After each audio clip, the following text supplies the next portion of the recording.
एक सामूहिक विवाह का आयोजन किया गया था जिसमें आप मुख्य अतिथि के तौर पर शामिल हुई थी। उसमें कुछ वीडियो वहाँ से वायरल हो रहे हैं। कुछ वहाँ के जो लोग हैं, स्थानीय लोग का भी आरोप है कि उसमें फर्जीवाड़ा किया गया है। क्या आपके ये मामला संज्ञान में आया है और इसमें डीएम साहब के द्वारा इस पर जांच भी बैठाई गई है? क्या आप कहना चाहेंगे इस पूरे प्रकरण को लेकर? देखिए, मैं बताना चाहूँगी कि जो सामूहिक विवाह है, ये माननीय मुख्यमंत्री जी की बहुत महत्वाकांक्षी योजना है, जिसके अंतर्गत गरीब बच्चियों को मुख्यमंत्री जी चाहते हैं कि जैसे बड़े घर की बच्चियों की शादी धूमधाम से होती है, उसी तरह एक गरीब के घर की भी शादी हो। तो इतनी अच्छी योजना का अगर मुझे तो आप जैसे आपको कहा जाता है भाई मीडिया को कि समाज के कोतवाल हैं आप लोग, तो आपके मीडिया के माफिक मुझे पता चला कि इस तरह की कहीं कोई घटनाएं वहाँ पे ऐसे जोड़े देखे गए हैं जो गलत तरीके से वहाँ बैठे थे।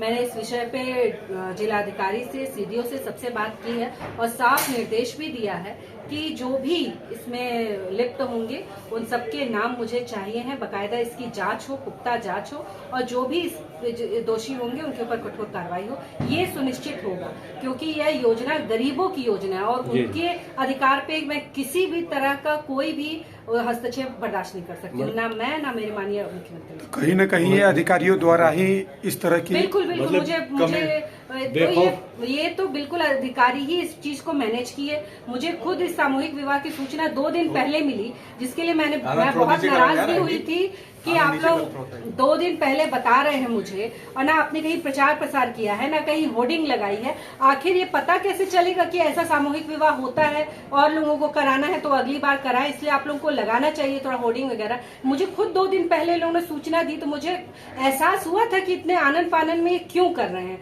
परंतु अब जब आपके माध्यम से मुझे पता चला है तो इसकी मैं जांच पूरे नीचे स्तर तक करा रही हूँ। मैडम, सत्यापन हुआ होगा जो वेरिफिकेशन हुए हैं, तो सत्यापन में जो उनसे विलिप्त जो लोग अधिकारी हैं या जो भी कर्मचारी की इतना हौसला बुलंद कैसे है?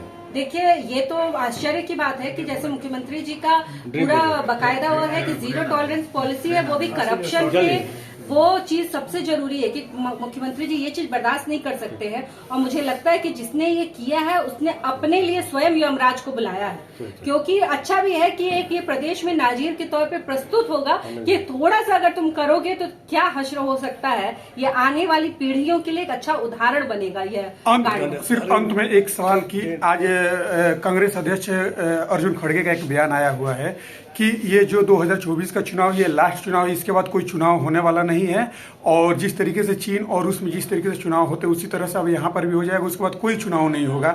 इस तरह का बयान मल्लिकार्जुन का आप किस तरह से देखते हैं और क्या कहना चाहते हैं? खड़गे जी उसी पार्टी के ही तो राष्ट्रीय अध्यक्ष बने हैं ना, जिन्होंने इस देश में इमरजेंसी लागू की थी।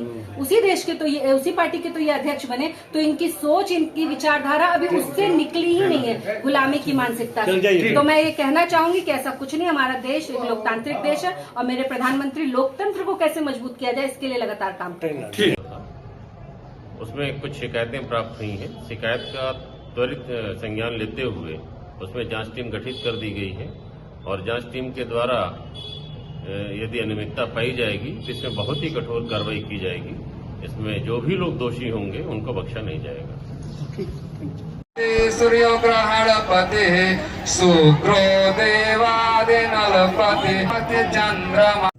सर, मनियर में सामूहिक विवाह जो कार्यक्रम हुआ था सर, उसमें कुछ धांधली सामने आ रही है सर, आपके प्रकट संज्ञान में आया होगा, क्या उस पर कार्रवाई हो रही है सर?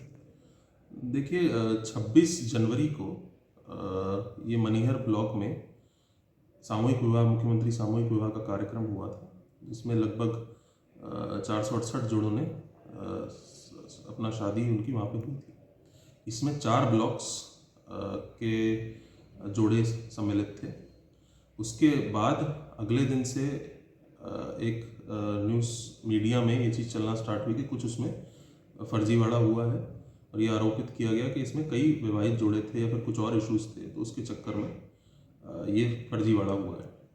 तो हमने तत्काल उस खबर का संज्ञान लेकर हमने 3 मेंबर की कमेटी एक नामित करी और अगले ही दिन वो कमेटी घर घर जाके उसका सत्यापन करने लगी। उन्होंने कल रिपोर्ट भी एक सबमिट करी है में जितना उन्होंने सत्यापन किया है कल के दिन में। आज फिर हमने उसकी जांच की गति बढ़ाने के लिए हमने जिला स्तरीय करीबन 20 अधिकारियों को प्रति 100% जितने भी आवेदक थे उनका स्थलीय सत्यापन करके घर घर जाके सत्यापन करने के लिए आदेशित किया है। तो आज शाम तक हमारे पास रिपोर्ट आ जाएगी तो हम उस पर कार्रवाई करेंगे। सर पहले वाली रिपोर्ट में क्या आया सर? अभी पहले वाली रिपोर्ट हम लोग के पास आई है। उसमें जितने भी हम लोग को जो पात्र थे और जितने अपात्र पाए गए हैं हम उसके खिलाफ कार्रवाई कर रहे हैं। जो भी सस्पेंशन करना है या कार्रवाई संचालित करनी है या FIRs भी दर्ज करानी है, चाहे वसूली की कार्रवाई हो उन पर्टिकुलर आवेदकों और जो सत्यापित अधिकारी हैं जिन्होंने सत्यापन करके दिया है, वो हम उसकी कार्रवाई सुनिश्चित करेंगे आज। देखिए, इसमें ऑनलाइन लोग अप्लाई करते हैं और ऑनलाइन अप्लाई करने के बाद इस सत्यापन अधिकारी फील्ड लेवल ऑफिसर द्वारा किया जाता है, जिसे सत्यापन करके हम लोग के पोर्टल पर भेजता है। उसके बाद ही इनके यहाँ पे जिला स्तर पे अप्रूवल किए जाते हैं। तो जो भी 2-3 चीज़ें हैं हम जो जांच करके जो भी अगर अपात्र हमें कोई जोड़ा मिलता है तो उसके खिलाफ FIR भी कराएंगे, सत्यापन अधिकारी के खिलाफ भी कार्रवाई करेंगे और ऊपर भी अगर ऊपर उसकी मॉनिटरिंग भी खराब हुई है तो उस स्तरीय अधिकारी के खिलाफ भी अपना जो हमारा जो विधि के द्वारा जो सत्यापित चीज़ है उसको हम ऊपर फॉरवर्ड भी करेंगे उनके खिलाफ कार्रवाई के लिए।